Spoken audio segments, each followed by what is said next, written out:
We'll go ahead. If somebody else comes in, they can just join us a little late.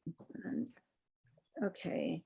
And then, okay, so welcome everybody. It's nice to see you. I don't think we need to provide our names or intersections and so on because I know we know who you are. We know who we are. So we'll reserve that for newcomers. But if starting with Pam and then Ryan, then Maria, if you could just say what your land use interests or concerns are, your major, what's major in your mind, and transportation is included. Oh gosh, well, really all of the things on the agenda tonight. Climate change is always my #1 priority because I think that is such a huge threat. And of course, I'm on the TGM planning committee like Ryan, and so we're focused there on housing, land use, and transportation, commercial corridor development. Okay. All right, Ryan, how about you? Yeah, I am constantly learning about the city's copy and paste, structure of things, and when neighbors get involved to ask questions and do these different types of things, they, even with I'll just say it, with Fawfell Drive, it's been very interesting to see what I've learned from not getting any emails back from the city. Really, I think I got one back, and just the method that they've chosen to use to give us access to a park. I think that's very interesting, to say the least. And what method is that? Whatever they want, whatever they desire. I would assume that, if we narrow the lanes on top of giving us speed bumps, that would also be conducive to people trying to stay in their lanes and driving slower, because we have all these curves. If they were to make the lanes smaller, then they could give us a bike lane, maybe even a buffer lane to throw in some plastic wands and not make us, bicyclists have to deal with, excessive asphalt that doesn't need to be in the bike lane. Well, maybe those kinds of things could be addressed down the way. Right now, PBOT is responding to very specific advocacy complaints that are years in duration from residents who live along Flavelle Drive and are completely focused on the volume and speed of the traffic there. And so PBOT has been working on the speed bumps in order to slow down the traffic, which then will allow them to put in some sort of crossing at Hazeltine Park. But until you've spoken up, no one, we haven't had a single voice for bicycling matters. So I understand that you're disappointed, but you're also the first voice on bicycles with regard to Southeast Flavelle Drive that I know of anyway. So maybe now we can start bringing up the bicycle thing. But I'm just telling you that PBOT is responding to years of complaints from residents who are just fixated on the traffic.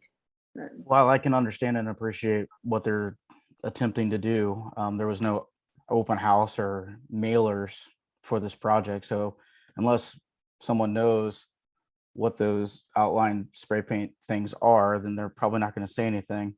So that's the one thing. And yes, with the city, they can go back in 2 years, but they're not going to remove the speed bumps from the bike lane once they decide that, a protected bike lane would be something that would be valuable.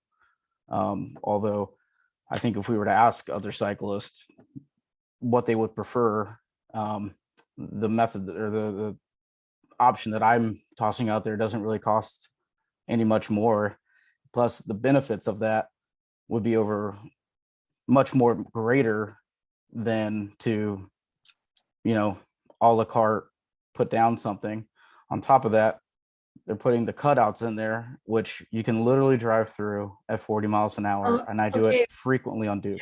All right, well, let's bring up the bicycle issues over time. Right now, the people, the residents that I know of who have appealed to us for help from the city are just so happy with the city's response right now. And so we're gonna let that, we don't have a choice now. It's in motion and it's going to proceed.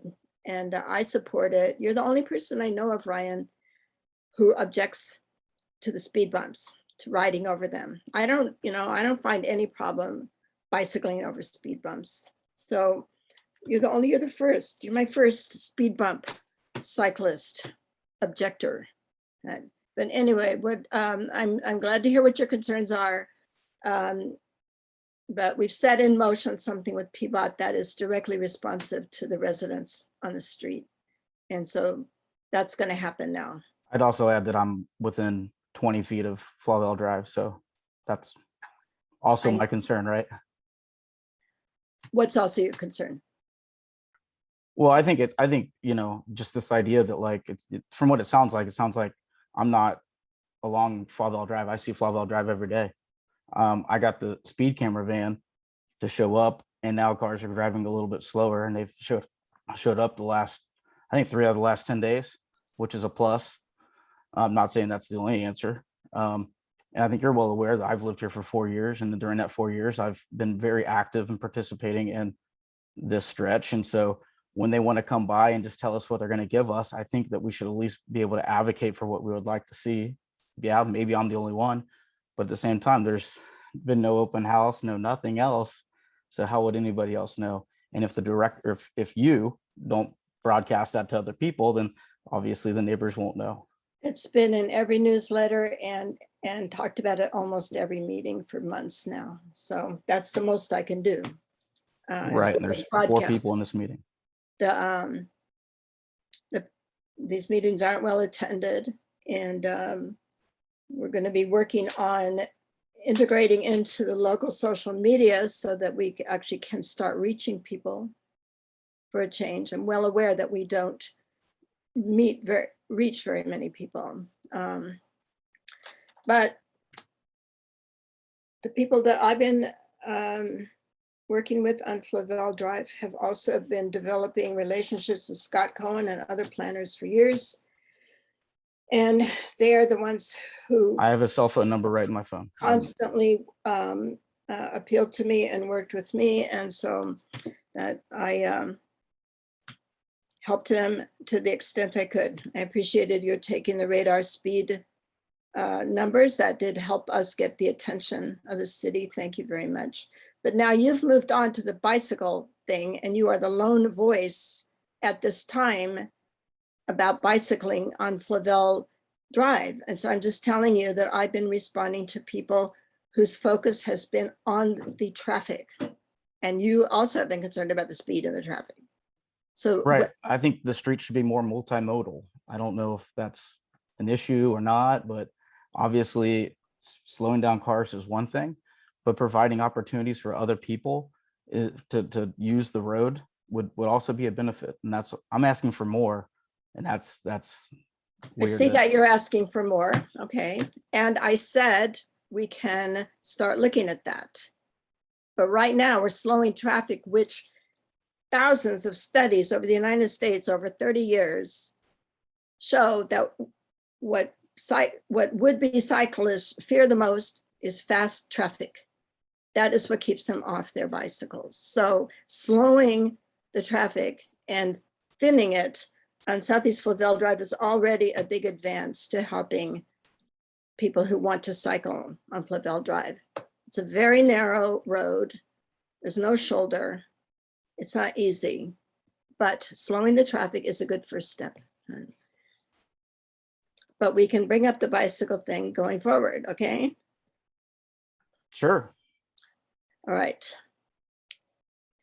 All right, Maria, what are your land use interests or concerns? It looks like Pam has her hand up. Do you want to go Oh, ahead? I'm sorry. Go ahead, Pam. Oh, I'm sorry. I know we have a long agenda here, but It's okay. Let's talk. That's fine. Yeah. so, Ryan, I really agree with you that it would be ideal to encourage multimodal transportation on Flayville Drive. I was looking again at the Lower Southeast Rising Existing Conditions Atlas, and they have on page 55 designated bike networks, and on page 73 of that report, they have designated street walking classification. So with respect to Flyville Drive, I do not see it currently designated for biking, but I think it's really interesting that Flayville Drive is designated as a city walkway. So, I think that gives us the ability to further advocate for multimodal transportation options on Flayville Drive. And I don't really understand the engineering, but I'm assuming that it might be possible to have both bike lanes and speed bumps. Do you know? Can you repeat that question one more time? Oh, from an engineering standpoint, do you know of any streets that have both speed bumps and bike lanes? Sure. Duke, for example. So hopefully, when they install the speed bumps, there will still be enough room to put bike lanes, to the side of those speed bumps. And maybe, who knows, in our wildest dreams, we might have sidewalks since it's a designated city walkway. So Pam, the reason that the engineers have begun putting these speed bumps all the way across the streets and even in the bicycle lanes is because these awful drivers swerve around the ends of the speed bumps. And when you see them on Duke, they're doing this snaky thing. Oh, I see. All the way along Duke where the speed bumps are. So that do not extend to the edges. So that's one of the problems is we've got these really immoral, careless drivers on the streets.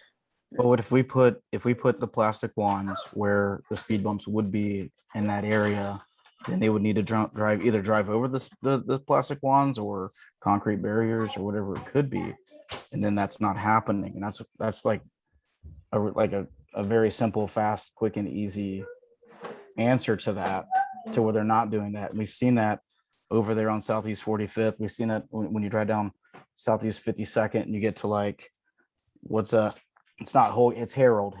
They've got wands there. And so there's a precedent for what I'm asking. It's not like it's. I said that we will take it up.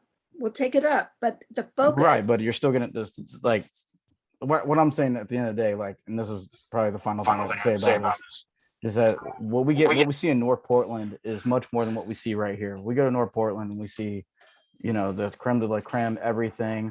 We come down here and we get speed bumps and we don't even get bike lanes. So is it going to be another 5 years before we get bike lanes? I think we have an opportunity here, and if we don't use the opportunity, then we're just going to be, status quo for Southeast Portland, and more people are going to want to use that road when you slow it down, with speed bumps maybe, and I would just hate to see those interactions when we could have done more, and it doesn't cost much more money for plastic wands.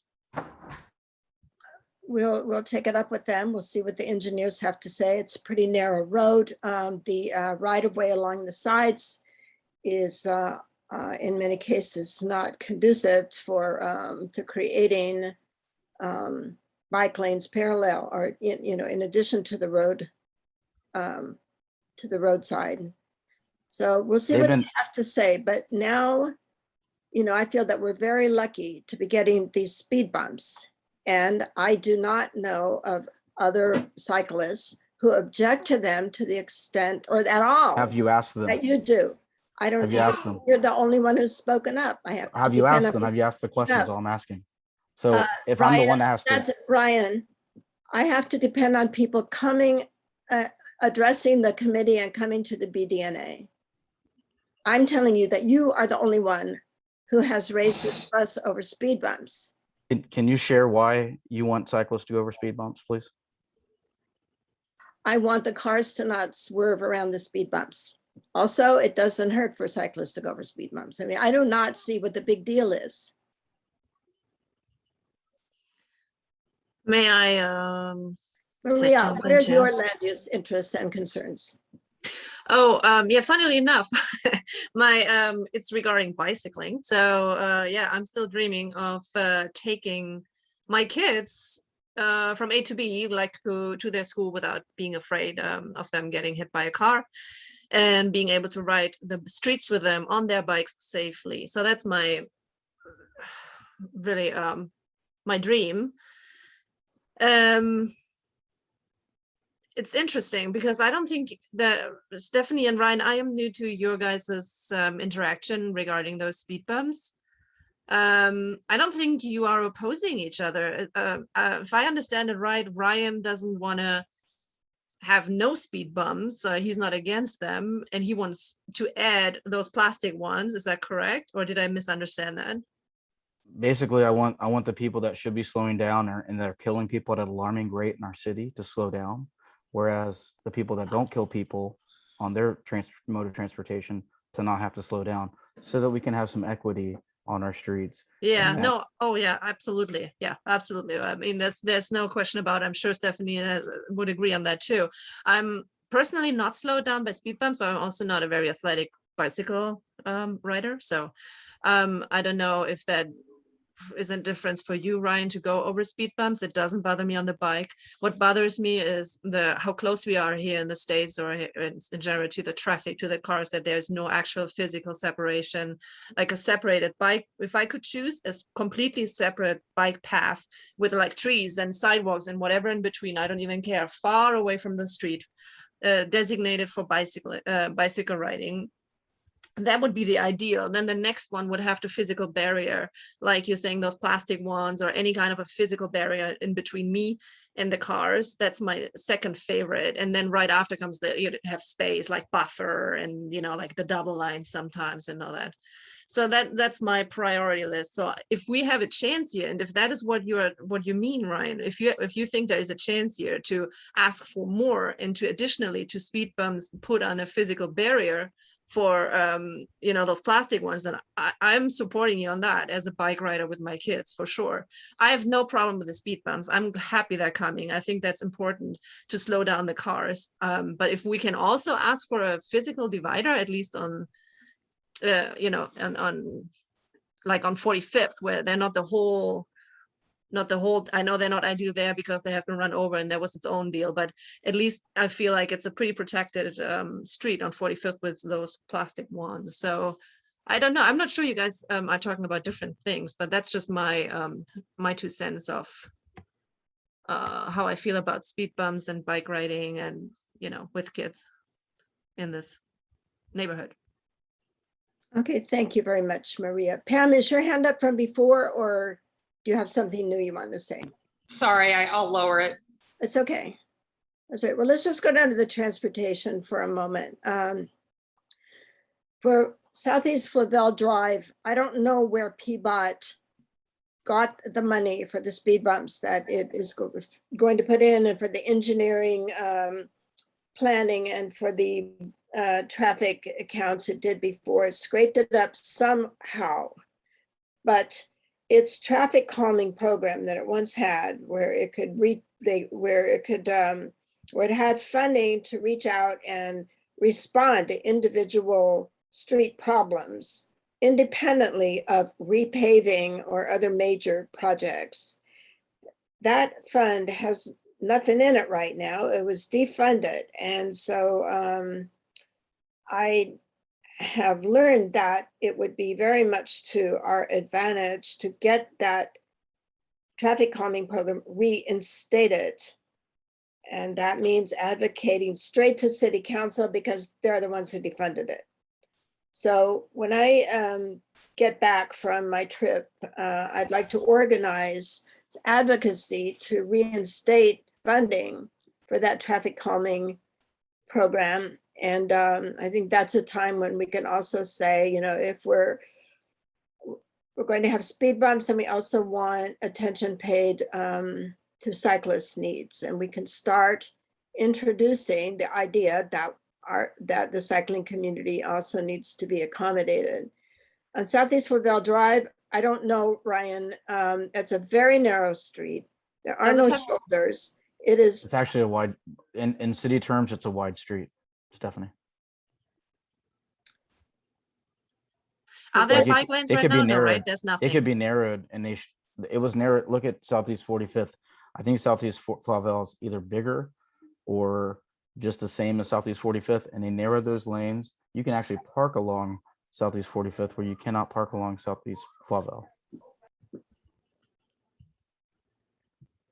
you cannot park along there. Oh, because the white line that outlines the edge of the road is all the way over to the edge. Yeah, okay.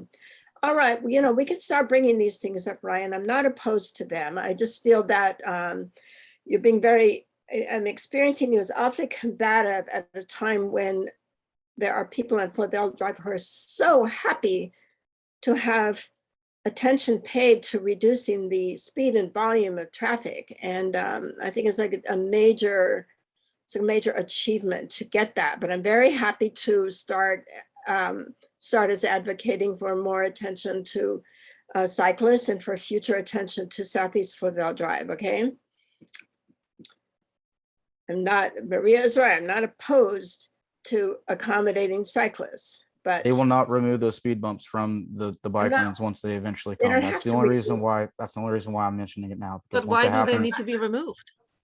well, okay, so if you have future infrastructure where they somehow value us, right, like they value other parts of town, and they say, okay, we'll give you protected bike lanes, or we'll give you protected walkways or whatever it is, alternative walkways, then those still stay there. It's not like they go back and remove them. They're not going to do that. They already told me that years ago. As far as being combative, I don't think I'm being combative. I feel like I'm being passionate because I said told me the I'm story. experiencing you as combative. That's a little bit different. So I'm just passionate about the street that I live off of, the street that I spend a lot of time on, the street that literally people go 40 miles an hour off of onto my street, both my streets, because I have 57th right here, which has I know where you live. eight kids under 3 years old, so like, yeah, I really care about Southeast Flavelle Drive, and I care about the park that I try to get to take my kid over and experience nature when we can't go out to the gorge or somewhere else. So I would just wish that, like, we are literally not even tapping what we can get from PBOT, and we're just happy with this one thing. And I get that, I understand that, but that's not that. Like, I see what your complaint earlier in an email chain was about how people are driving crazy on Southeast Duke after those speed bumps were installed. Well, at some point, PBOT changed the way that those emergency cutouts were placed. And when they did that, now they're letting drivers do this roulette game where they can literally drive through those bumps and still go 40 miles an hour and it's not a problem. And I don't know why they did that. But it used to be, the cutouts used to be right in the middle, so you couldn't do that. And there's comps in town that I've provided to you, and I've provided to Scott. I've provided to a lot of people that are in charge, and those weren't valued. And I like, it's like it was something new that I'm talking about. It's not. I've ridden my bike all over this town. I know what's there, and I know what they're capable of, and I know they're creative.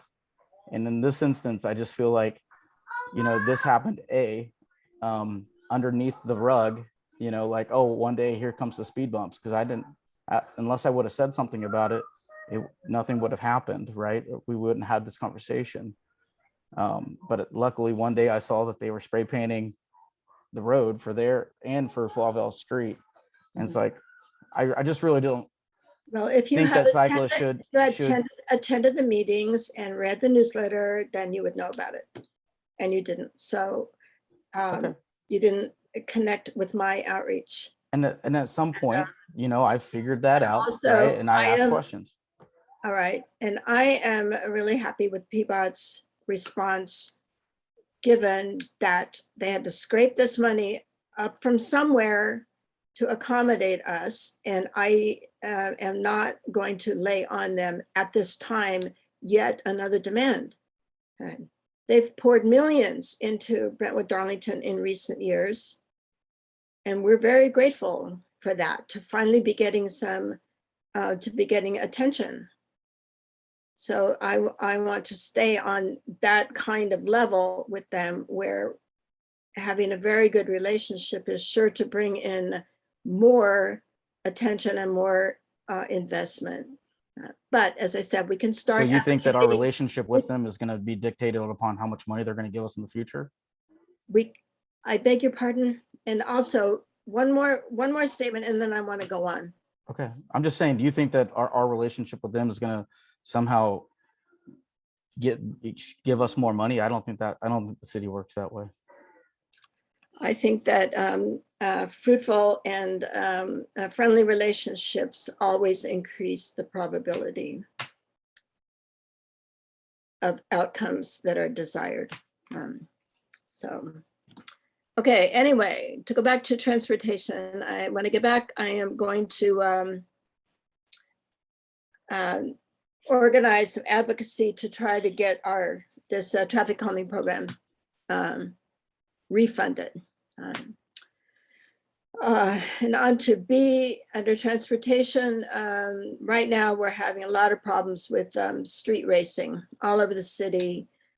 And although the city council has passed some sort of a ordinance saying that street racing is bad and shouldn't happen and so on, the police and PBOT do not feel that they have the resources. They've been given the resources to combat street racing. So we're probably going to keep seeing that. And that's also a complaint that's coming to me from different streets like 62nd and also Flavel Street.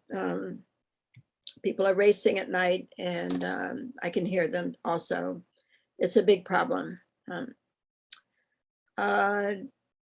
Speaking of Southeast Flavel Drive, there's speed bump installation person retired, and someone else has taken over her place, but while retaining their current job. So we've got a person overseeing this who's working 2 jobs. So there's going to be a delay, but we should see the speed bumps laid down this fall sometime.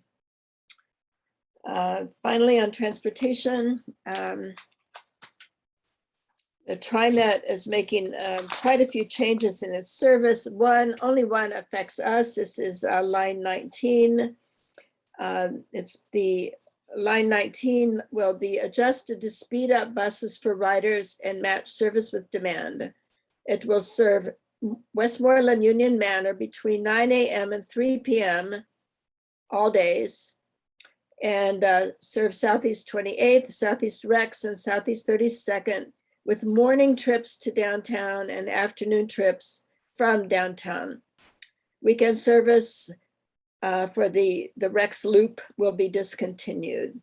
So they're trying to make more sense out of line 19 where it goes through. I guess it's Selwood, Westmoreland. I don't really know the names of the areas there. And so this should be, for those who are using line 19 to get to and from downtown, this will be, this is going to be an improvement if they're commuters traveling in the morning and afternoon. I'm going to go on to air quality and circle back to land use if there's time. So we asked Portland Clean Air to remove our endorsements from all of its letters until we could evaluate all of them. And then we are setting up a new process for dealing with them, because the old process is too mysterious and it left us without any records. We had no idea what we had endorsed or when, and so we're changing that now. So what we're doing, I read all the letters, and I think that the problems there are worthy of or the neighborhood associations, I should say, who are dealing with various problems are worthy of our support.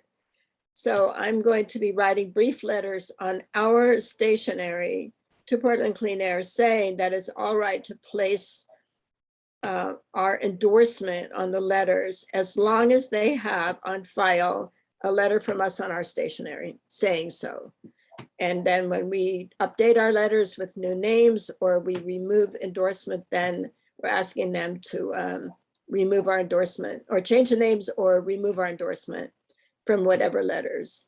But I think this is a good move because if we ever want to go up against Precision Cast Parts or another company, we can reach out to the neighborhood associations that we supported and ask them for their endorsements.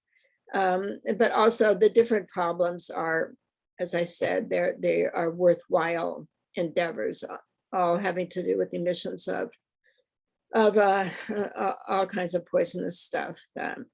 Now recently, Zenith Energy, which manages this big complex on the edge of the Willamette River up in North Portland,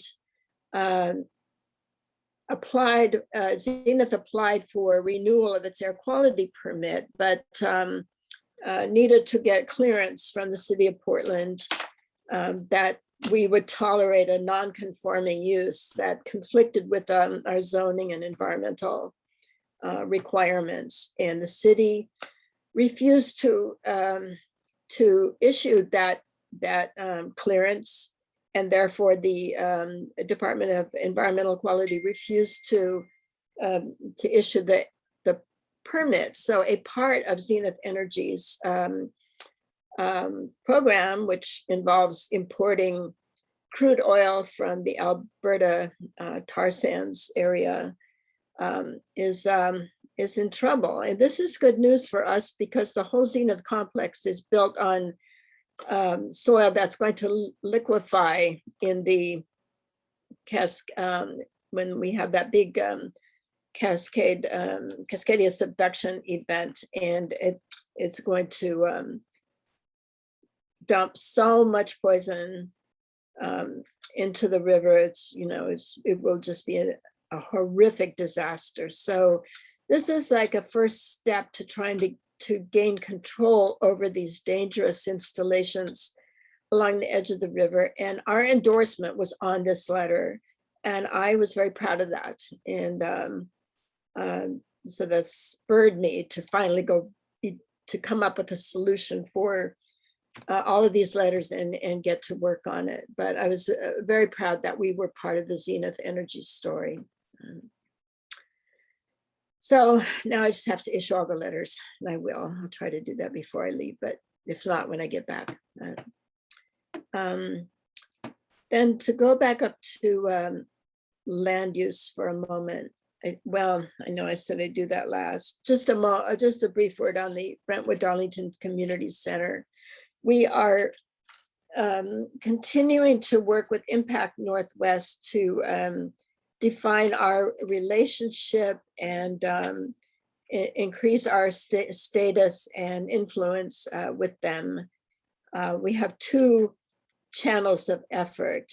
In one channel, we're working with staff on creating events and programming for the BDCC. And for example, one of the things we're working on for the spring is called a Bohemian Sunset Market, which will to which local artists and artisans will be invited to vend their wares, and we'll have music and food and activities for children and a meditation tent and all kinds of stuff, planning, and we will hold it on the grounds of the BDCC. And Chelsea and Impact staff are working on another project for the fall that would be a virtual fireplace gathering.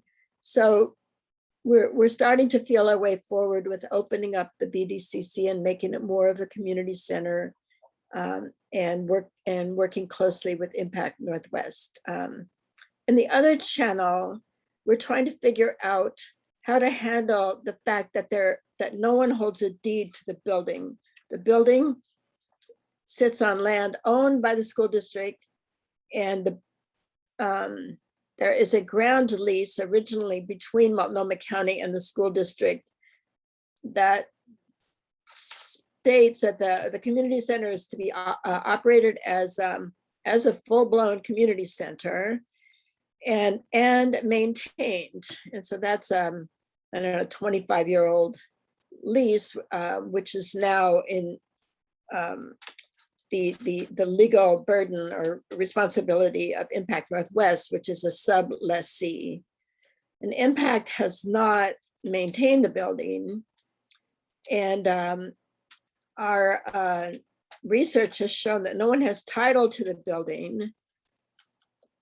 So we are having conversations with Impact about how to resolve this, because without a title, it's impossible to get a loan or financing to say replace the roof, for example. It may even be illegal to accept grant money of any size if one is without a title but accepting money for a building that one does not own.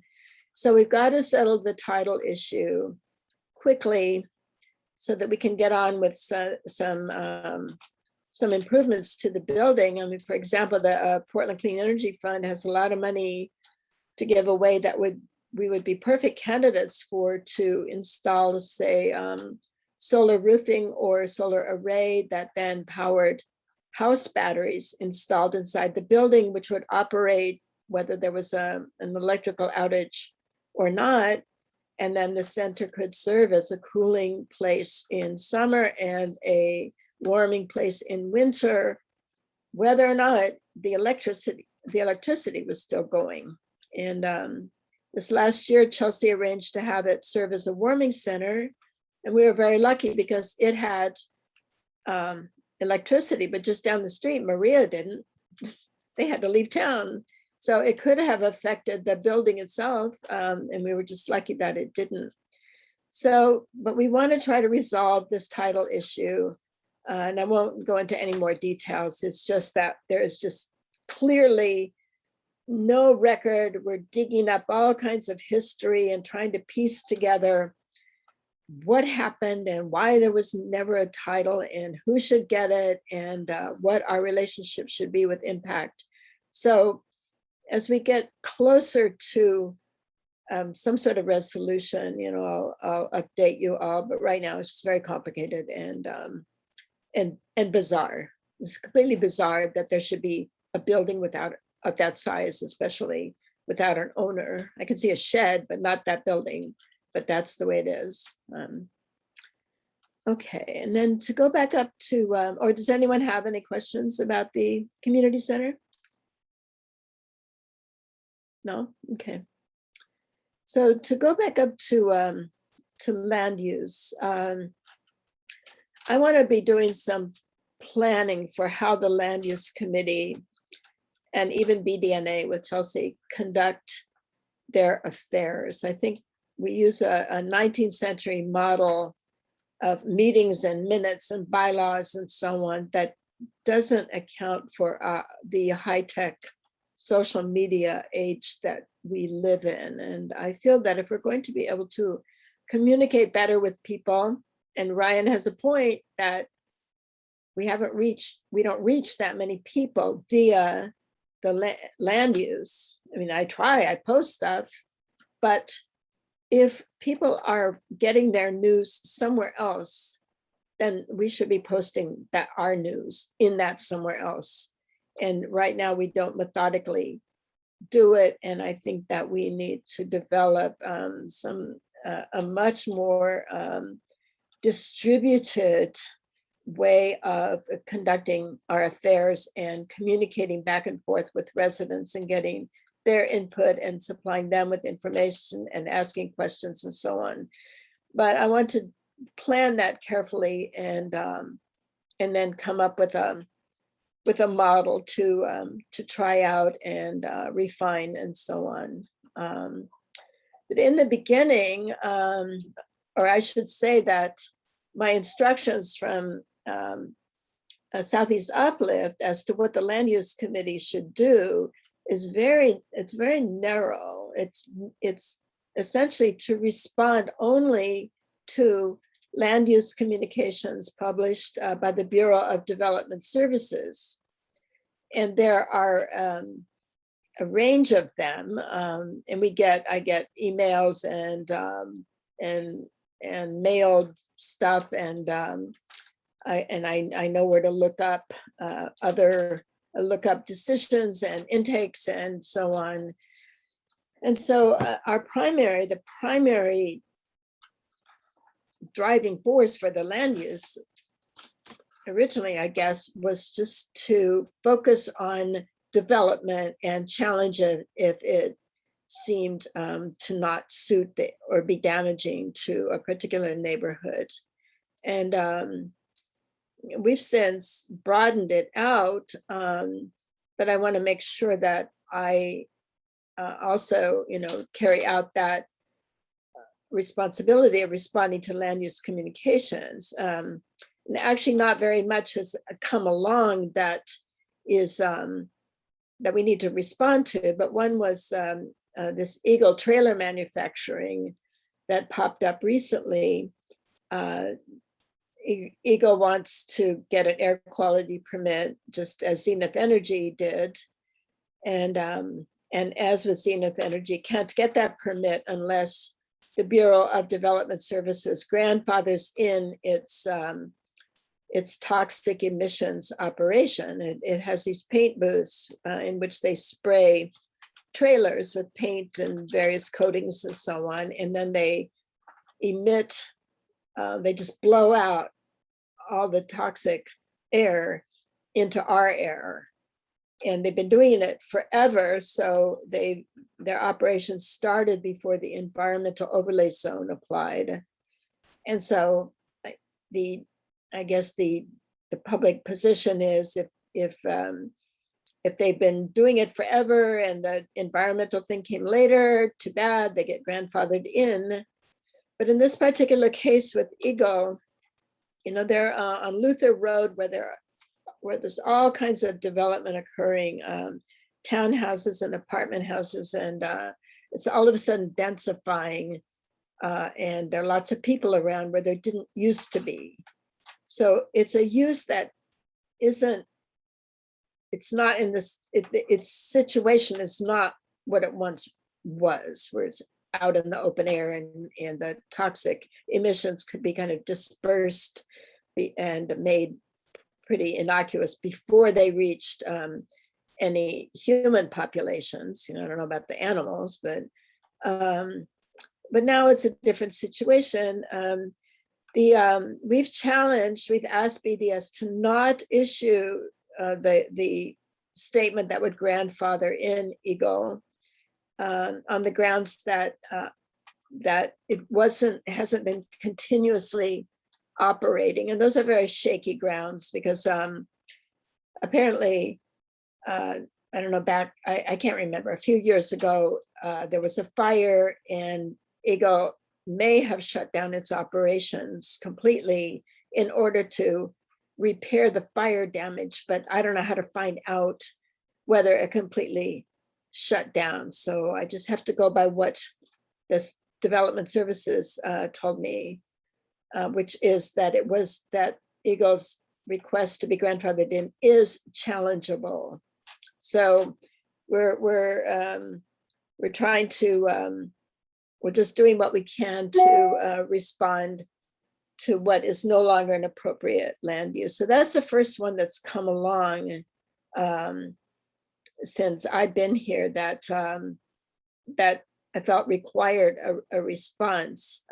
But I've also, it's been a long learning curve for me on how to understand these things and where they are in the trail of decisions and final decisions and so on. So I need to be sure to pay special attention to them, and I will, and respond to them as needed. But so what I've been doing, we've been doing this land use committee for about 2 years, and as I said, Eagle is the first one that's come along. All the rest have been petitions to split up land so as to be able to build more buildings per new lot. And Eagle was just a very different situation. So I'll let you know what happens, or I will post it, send out information, and hopefully it will reach people. Over the last year and a half, I have been also reviewing every month, spending several hours reviewing all of the applications to the Bureau of Development Services for everything there is, from putting solar on the roof to splitting lots and building townhouses, from tiny to large. And it's been very good to learn, to see what kind of activity is occurring in the neighborhood. But I see now that it doesn't yield that much information. It's the notices under B, the land use review, the public notices, and the land use decisions that are really the things to spend time on. So that's been useful to see. But one thing I learned from pouring through these long tables of applications and issued permits and so on is that we're getting a bakery in Brentwood, Darlington, in a most unlikely location. It will be in the gas station at Duke and 52nd. So when I first saw that, I didn't think I was reading it correctly, but yes, that's what's happened. A permit has already been issued. And so we should see a bakery there. You can stop and get gas and buy bread, I guess. And so that will be interesting to see. For me, to have a bakery in a gas station just seems contradictory. I mean, the bread will smell like diesel, right? But maybe it won't. Anyway, so that's coming. And that's pretty much our agenda too. When we revamp the way land use conducts its affairs, I would really like to stay on top of what Brentwood Darlington residents are most concerned about. The TGM survey is capturing a lot of those concerns now, and they've had over 1,500 responses. Isn't that right, Ryan and Pam? At the bike ride, they said they had received 1,300, but that was a couple weeks ago. So you may be right. It may be up to 1,500 now. Oh, okay. All right. So anyway, going forward, as we recast how we do our work, I'd like to stay on top of what people are most worried about. Is it speeding? Is it the climate collapse, homeless camps, lack of shops? I will add cycling in there. And Brian, I do promise to advocate for cycling considerations. So I am not opposed to what you are proposing, only on Flavel Drive. I do not want to get into it with PBOT at this time, but later. So do you have, do you three have any sense of what Brentwood Darlington residents are most worried about? We haven't seen the results of the TGM survey, have we, Pam?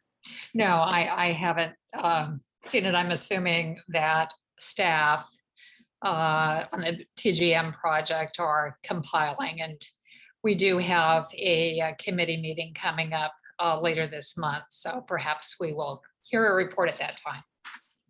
Oh, okay, very fine. All right. Let's see. So Pam, do you want to tell us about the bike ride that you rode part of or most of?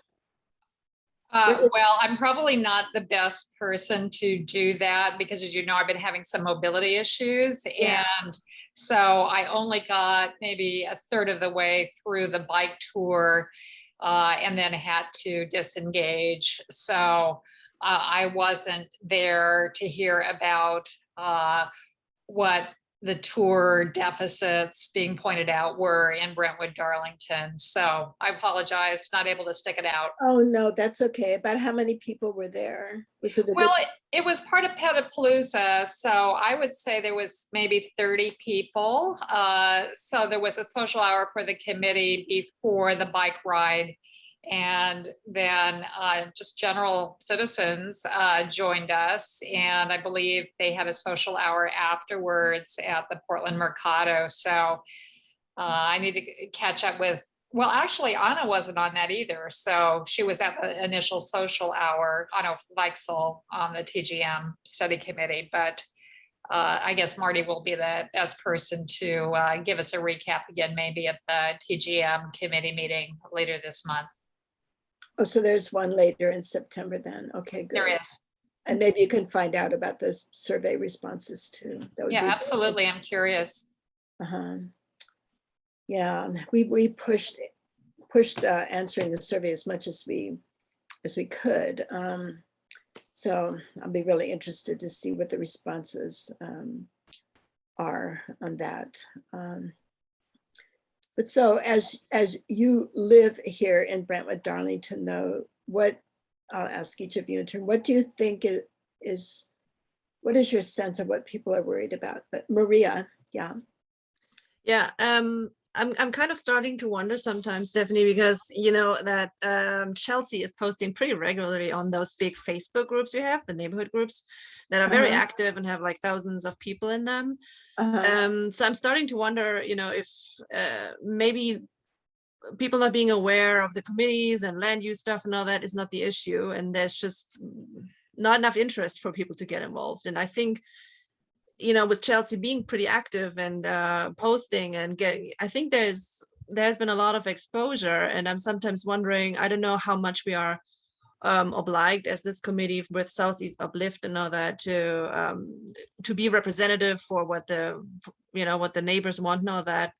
Or would we be better off spending that energy on just doing what we think needs to be done and take action and do things, and people can join us. We keep making it all very transparent and inviting, but not, I wonder, you know, if that is a wasted energy, because it's such a huge project. And since I've been involved with the LUTC, and that has been now a year and a half, this has been discussed, like how can we reach more people?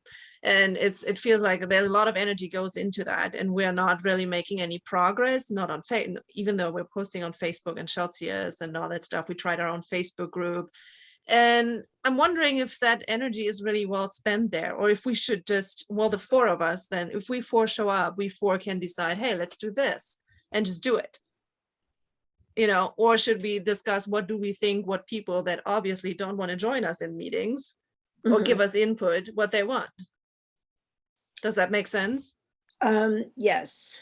Yeah, no, I want to give a lot of thought to this. I'm not, you know, I don't watch or dip into the social media enough. I know that I should, but I just can't.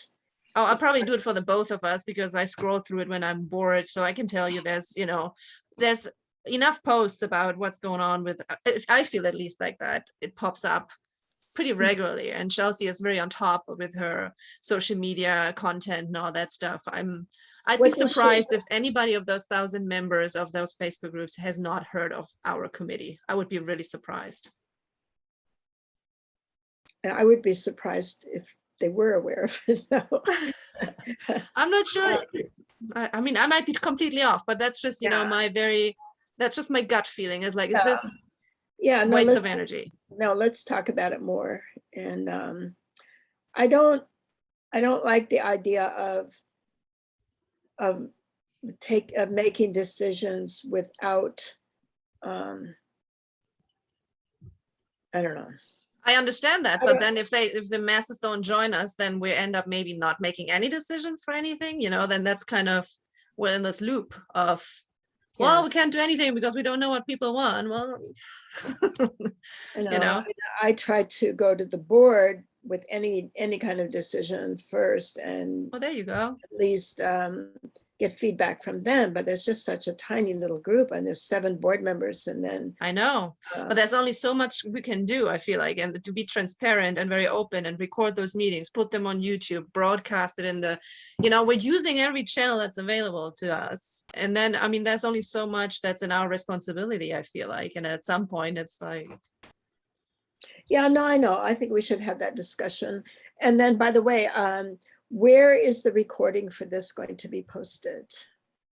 Since we don't have a Facebook group anymore because it was inactive, Uh-huh. it's not going to be posted on Facebook. It's going to be on our YouTube channel, on the Brentwood Darlington YouTube channel. That's where all the recorded Zoom meetings are posted from the BDNA, the monthly meeting. I don't know about your guys' all committee meeting. I don't join those. I don't know if that is, but I'm guessing Chelsea probably posts those too. Oh, yeah, no, I just want to know about this meeting. Our because, our land use. Dunya- meeting is on- Dunya Jennings wants to be, she couldn't come tonight and she wants to view the recording.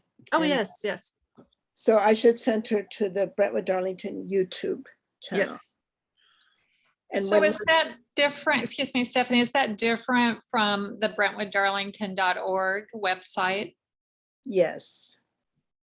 Okay, well, that's just confusing, because I would typically go to the website first, and if there's a YouTube channel, hopefully there's a link. I think there's a link, yeah. Yeah. I think there is. Okay. Well, I'm like Pam, I don't know. I don't think I've been to the BD YouTube channel. Okay. All righty. Well, all right, I can tell Dunya that will be posted at the BD YouTube channel. Mhm. Okay. All righty, well, that is essentially it for tonight. Ryan, I'll say again, we will start doing more biking advocacy. I hear you. Okay, all right, are there any last comments before we close the meeting?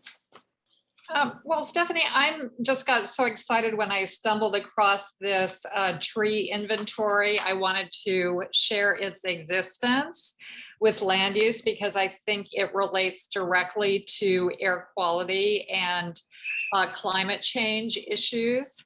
So apparently, and who knew, in September 2016, the Urban Forestry Department within Portland Parks and Rec did an in-depth study of all the street trees in Brentwood, Darlington. It's a 40-page report. I just was wowed by it. And it includes detailed maps of where all of our street trees currently are and available planting spaces for future street trees. And it also talks about the inventory, not only the fact that there are X number of trees, but also by species and by size and what pests they are susceptible to, and made recommendations for future plantings. So, one of the bottom line takeaways for me was that only 39% of available street tree sites are planted currently in Brentwood, Darlington. And that leaves another 3,190 available spaces for new street trees. And if all of those were planted, it would increase the tree canopy within Brentwood, Darlington by 86%, which translates to 222 acres of canopy. So, I mean, that was just amazing to me. And the fact that we were given, all of this information, and at the end of the report, a detailed action plan for how to mobilize tree stewardship teams within Brentwood, Darlington. I mean, I think it's a terrific tool, and it's something that we should look at more closely for air quality and climate change. And also, as a basis for how we respond to land use notices, preservation of trees. It tells us in economic terms the value of each tree by species and size. So, it gives us data to push back with when there are proposals to encroach upon existing plantings. So when you say street tree, you mean a tree that is planted in the public right of way next to a street? Yes, not in private yards, although that would be fascinating too. So are many street trees encroached on or removed? I don't have the answer to that. I thought Peabody is unhappy with trees that are too close to the street, but we'll have to find out about that. Yeah, okay. Well, it's really good to know about that there's some sort of an action plan, and it would increase canopy. It doesn't reduce emissions. So in that respect, it doesn't deal with the real issue of climate change, but it does deal with adaptation. I'm more interested in reducing emissions, but for those who want to adapt, I mean, that's also, we're going to have to do that too. It looks like so. Well, and heat islands are such an issue now. So this report directly addresses the heat island aspect of climate change. Yeah, it would be nice to, we have the worst heat island in the TGM study area, the Flavel Street and 72nd Avenue area that has so much asphalt in it. It would be lovely if we were going to start planning, if a tree planting action plan could start there in that heat island, right? Mhm. Could, interesting. Well, thank you for bringing that up. Yeah, no, I think that's really important to know about. But it just seems like something that it got done and then forgotten about, right? Well, apparently one of our former BDNA board members was part of the committee that worked with urban forestry on this inventory and report, and then he left the board and left the area. So that may have been part of the disconnect. Oh, Robert Hannafin, right? Correct. Yeah, okay.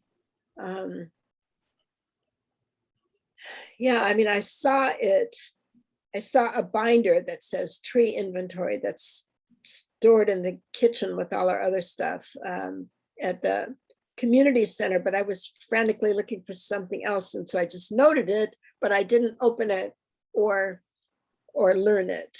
So when you asked me whether I knew about it, I could only say that I only sort of knew about it.